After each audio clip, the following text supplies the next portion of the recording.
Ayan guys. Dahil ngayon, Lunes, walang tao. Kahapon at saka nung Sabado maraming tao dito guys. Kasi walang pasok. Ayan. Ayan guys.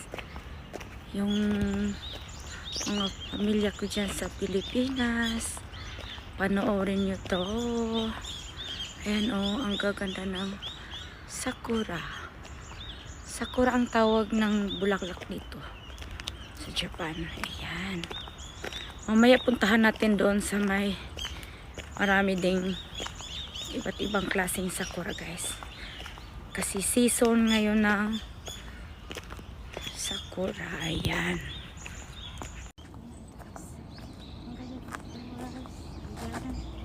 Ako lang mag-isa. Hindi siya pwede pitas.